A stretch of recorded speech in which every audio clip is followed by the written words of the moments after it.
how to create group chat on Instagram. Hey everyone, welcome back to the channel. In today's video, I'll show you how to create group chat on Instagram. So now, without further ado, let's get started. So here, first thing first, open the Instagram app on your phone.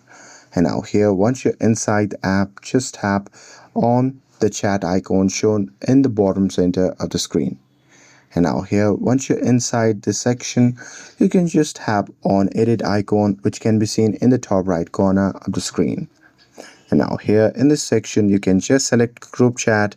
And after that, on the next page, you can just tap on the box at the top, and there you can just write in your group name. And here, once you're done with it, at the bottom, just below that box, you'll find a list of all the peoples that you know on Instagram.